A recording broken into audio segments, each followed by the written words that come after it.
கர்த்தருடைய வார்த்தையை கேட்கும்படி அன்போடு கேட்டுக்கொள்கிறோம். இப்ப நீங்க வாழ்க்கையில பாத்துருப்பீங்க, சொந்தக்காரங்க நிறைய பேர் இருப்பாங்க. அம்மா இருப்பாங்க, அப்பா இருப்பாங்க, அண்ணன் இருப்பாங்க, தம்பி இருப்பாங்க, மாமா இருப்பாங்க, மச்சா இருப்பாங்க, சித்தி இருக்கும், சின்னம்மா இருக்கும், பெரியம்மா இருக்கும், எல்லாருமே இருப்பாங்க. இவங்க எல்லாருமே காலத்துக்கு ஏற்ற மாதிரி மாறிடுவாங்க.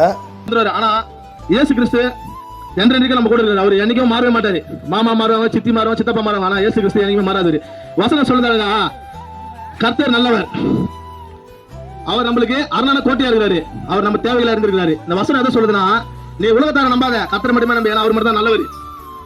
என் கூட இந்த அண்ணன் இருக்காரு, நான் இந்த அண்ணன் கூட இருக்கிறேன், அதனால என்ன யாருமே ஆட்டவும் முடியாது, அசிக்க முடியாது அப்படின்னு சொல்றீங்கன்னா, கண்டிப்பா கர்த்தர் இல்லைன்னா உங்களை ஆட்டையும் பார்க்கலாம், உங்களை அசிச்சா பார்க்கலாம். ஆனா கர்த்தர் தான் உங்களை ஆட்டவும் முடியாது, அசிக்க முடியாது. அதான் கர்த்தர் சொல்றாரு, அரணான கோட்டையா இருக்காரு. உங்களுக்கு பல்வேறு கஷ்டம் இருக்கலாம், துன்பம் இருக்கலாம், நோய் இருக்கலாம், வியாதி இருக்கலாம், இதுல இருந்து என்னால விடுபட்டு வெளியே வர முடியல, யார்கிட்ட போனா சரியாகும் அப்படின்னு சொல்லி பல பேரை பார்த்திருப்பீங்க. பல மந்திரவாதிகளை, பல குறி சொல்றவங்க நீங்க பார்த்திருப்பீங்க. எங்க போனாலும் வேலையா இருக்காது. ஒரே ஒரு இடத்துல உங்களுக்கு வேலையாகும். அது எந்த இடம்னா இயேசு கிறிஸ்து தான். ரெட்டிப்பாளையத்தில் இருக்கிற மக்களே, பாஸ்டர் நித்யானந்தம் அவர்கள் சர்ச் வந்து இங்க நம்ம மேட்டுக்குளத்துல இருக்குது. கர்த்தராகிய இயேசு கிறிஸ்துவின் சுவிசேஷம் சபை இருக்குது, அங்க போங்க. அவரு இயேசுதான் யாருன்னு சொல்லுவாரு. எல்லாரும் வந்து கத்துறாங்க, இயேசு யாரு இயேசு யாருன்னு தெரியாம நீங்க காதுல கேட்டு ஏதோ எல்லாம் போல எல்லாம் தெய்வம் போல அது ஒரு தெய்வம் அப்படின்ட்டு காதுல இந்த காதுல விட்டு போவாதீங்க.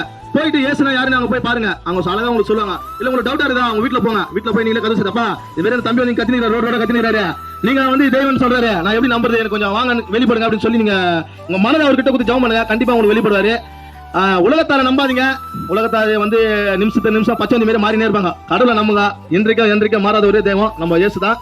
அவர் வழியில வரும்போதோ உங்களுக்கு கடன் இல்லாம போவோம், தரித்திரம் இல்லாம போவோம், உங்க உடல் வியாதிகள் எல்லாம் தீரவே தீராதுன்னு சொல்லிருப்பாங்க. எல்லாமே தீர்ந்து நீங்க சுகம் பெற்று ஆரோக்கியமான வாழ்க்கையை வாழலாம். அதுக்கு ஒரே வழி, எனக்கு வந்து இயேசு அறிமுகம் பத்துனாங்க, நான் நல்லா இருக்கிறேன். அந்த இயேசு உங்களுக்கு அறிமுகம் பத்து வந்துருக்கிறேன். நீங்களும் கண்டிப்பா நல்லா இருப்பீங்க. அதனால இயேசுவை பிடிங்க, இயேசு வழியில வாங்க. கர்த்தர் உங்களை ஆசீர்வதித்து 1000 மடங்கு பெருக செய்வார்.